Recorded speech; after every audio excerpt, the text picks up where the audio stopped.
Hello, Mike. I would like to share something with you, something that I've been holding back for a long time. I know this is going to be weird and it's going to be strange, but it is the truth. And I hope that no one has to ever experience what I've experienced. I love trains, not just for their practicality, but for the way they stitch together vast landscapes with such ease. Last autumn I had chosen a Caledonian, I hope I'm saying that right, Caledonian sleepover for its romance. The idea of falling asleep in London and waking amidst the rugged beauty of the Scottish Highlands. What was not to love about that? My room was small but tidy, outfitted with the twin bunks, a fold-down sink, and a small window where the darkness of the night pressed close, wrapping the train in a blanket of motion and quietness. I had boarded at London Euston just before midnight. The cabin attendant, a woman with a clipped accent and warm eyes, had offered me hot chocolate and a miniature bottle of whiskey. I had taken both, feeling a faint childish thrill. There was something almost magical about settling into bed while the world outside sped past unseen. By 12:45 a.m., the train had cleared the lights of the last southern towns, and the windows showed only a deep endless black. I lay on the bottom bunk, reading by the soft amber glow of the wall lamp. The rhythmic swaying of the train was starting to lull me to sleep. Letting out a big yawn, I closed my book, setting it on the nearby table, and turned off the light.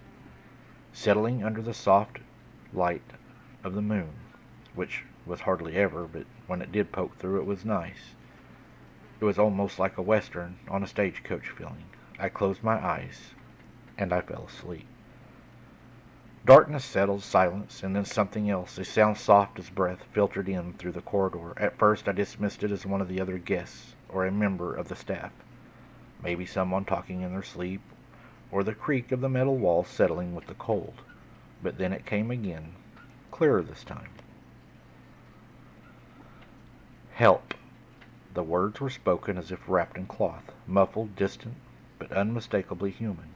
I sat up, blinking in the dimness. My watch read 1:17 a.m. Confused, I clambered off the bunk and pressed my ear to the door to listen. Nothing. Just the rails, I whispered to myself. The train often groaned and sang with the sounds of tension and friction. I lay back down and closed my eyes again. A minute passed. The sound, or should I say voice, came louder this time. Please help. This time the voice was crystal clear. I sat right up, my skin prickled. I climbed out of bed once more and took a few steps toward the door. Stilling myself, I unlocked the door and peeked outside the narrow hallway. The corridor was empty, dimly lit, silent, swaying slightly as the train curved northward. I glanced down the corridor, and then in the opposite direction there was no one in sight. I hurried back into my room and locked the door. I was thoroughly creeped out by this, so I just sat back down on the lower bunk and listened for a while. Time ticked by, and all I could hear was the usual groaning of the train carriage and nothing more. Convincing myself I had just imagined it, I climbed back into bed and soon fell asleep. Not long after, I was awoken by the same voice coming from above me, from the top bunk. Please, miss, will you help me? My blood almost was ice cold at this time. It was unmistakably the voice of a young boy. I just lay there, not daring to move, not even daring to breathe. My heart thundered in my chest, beating more rapidly than it ever had before. Then I heard the shifting of sheets above. The voice spoke again. Please, you have to help me. Please, miss. Absolutely terrified, I scrambled under the covers for my phone. My hands were shaking so much. It took me several attempts to unlock it. When I finally did, there was no signal, of course. We were somewhere near the Cairngorms by now. I don't know what I'm thinking, so I hurriedly turned on the torch and held it in front of me, in an effort to ward off whatever was up on the top bunk. The bed above shifted, and I heard a ladder groan under the weight of somebody climbing down.